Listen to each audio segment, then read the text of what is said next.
along, I had probably quite a mild version of fibromyalgia, and we've got the HLA-B27 gene in our family, which is one of the reasons why for my family and for this genetic thing. And we've also got the MTHFR gene, which means that we're more likely to have problems with some pharmaceutical medication. So it was part of what made me go down that was a little Toyota 86, was the things that made me go down the naturopathic path. Linda grew up having lots of issues with lots of drugs, and her menstrual cycle, particularly from the very, very first day, was pretty hideous, and there were no drugs back in those days that really touched the side of the pain. So it was one of those things where she was going to either be a naturopath or a chiropractor or a doctor, and she sort of went down the chiro line for a little while, but then she realised that it wasn't what she wanted to do, and she started looking into the natural side of things, so the naturopathy. After she did a year's training in massage therapy as well. She's an amazing physical therapist as well. Anywho, so chronic fatigue, there's a couple of things. Usually something triggers your mitochondria not to function. Now, one research paper, if you've got mitochondrial disease, you are the type of person who's going to have higher risk for long-term side effects after pharmaceutical medications and vaccines and things like that. So if you have a history of floppy kid syndrome, a history of chronic fatigue, fibromyalgia, that sort of thing, you're more likely that some things are going to cause a problem. Now, both of us, because we came from different stock and genetics and all sorts of things, but we both had issues from different perspectives. We sort of hit that point where we both tried all sorts of things naturally, and eventually we sort of ended up finding a bit of a combination of things that were okay for us. So for me, I know I'm a real magnesium girl. If I don't take magnesium and natural anti-inflammatories, things like turmeric, gingers, activated B vitamins, and I've always got to be in the background supporting my adrenals because I run on adrenaline. I've probably got undiagnosed ADHD. And so for me, I've just got to really support those systems so that I don't burn out, because I'm fully aware that stress is one of those things that will burn people out who run on adrenaline. So you can sort of like go, stop. Anyway, we've both done massive amounts of detoxing, so using things like the purified zeolites we've chatted about before, because zeolite has no job in the body except to sop up toxins. But if it's not fully purified to 900 degrees, heated to 900 degrees, it simply will have toxins from the earth. It's a crystal. It sops up earth toxins. That's what it does.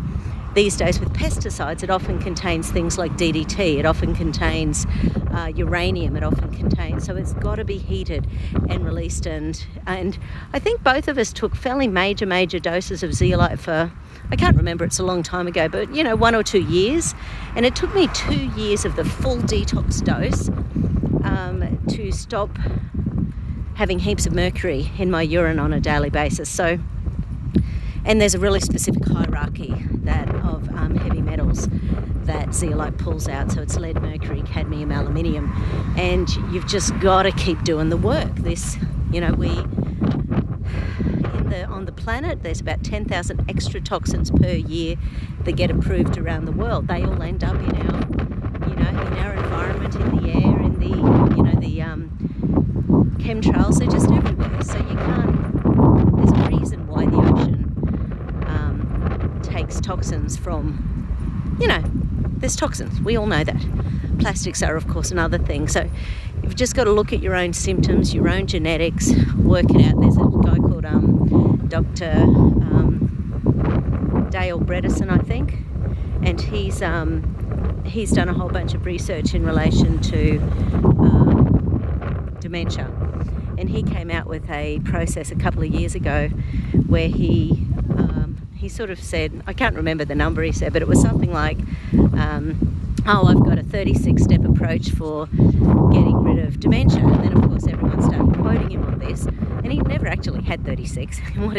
What he really meant by that was, hey, you've got to look at the individual. You've got to look at every single mineral, vitamin, predisposition, genetic impulse. You sort of got to look at everything, work out what you've got to do for that particular person, and then go for it. So it's sort of the same with chronic fatigue, but the mitochondria are massively involved. And people with chronic fatigue just have to really, do the work, because it's not easy. It can be past infections, it can be toxicity, it can be living on the land, it can be, there are a million reasons why we can end up with chronic fatigue, but they all end up with the same problem, and that is you can't get out of bed.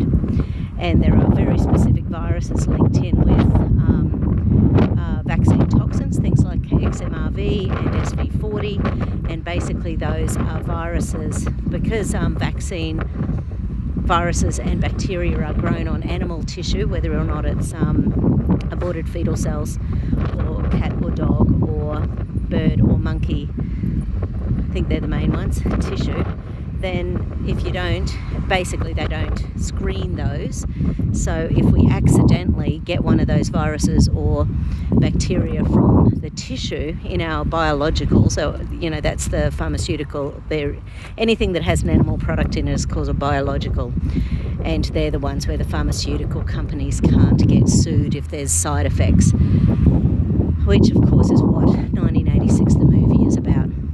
So it really isn't a one size fits all in relation to chronic fatigue. It's one of those things that's quite complicated because everyone is different, but it's about, and this is where functional medicine doctors come in, because they do a wad of tests and they basically start at the very beginning. It's a very good place to start. So for me personally, the fibromyalgia was about mercury toxicity. No idea where that came from, but there's a lot of indications that it comes through the placenta, toxins. There's a lot of indication that mitochondrial dysfunction is one of those things that we can inherit. If mum has got it, then it's likely that the child is going to be sensitive. We're getting a lot of mitochondrial dysfunction these days because of toxins that can't be detoxed properly from the cells. We lose our ability to detox as we live on the planet, and if we're not paying attention to what we're eating and drinking and thinking on a daily basis. Because the other thing is, and I'll just mention this is something I do all the time with my kinesiology, so there's a substance called fibrin, and fibrin is an acute phase protein that the liver releases when the liver thinks we're under stress. So when the fibrin is high in people's blood work, doctors usually just think that they are, alcoholics, because of course, the liver doesn't do anything except alcohol, haha. Whereas stress hormones, if your liver deems that you are under threat, then it will release this fibrin, which is an acute phase protein, and it's a clotting agent. So it literally creates clotting in the blood so that you don't bleed out and die. So that makes you tired because your blood is thick and viscous. So if you think about that for a moment, then that's why detoxing is so important. You've just got to take the pressure off all those organs of detoxification: your gut, your liver, your kidneys, your lymph, your sweat, your lungs, because they will all be overworking if we're stressed. So the more cleanly we live, the more clean your diet, the more purified your water. If you take a choice group of supplements, work with a functional medicine doctor to try to help you through. That's how we got through our fibromyalgia and chronic fatigue. Okay.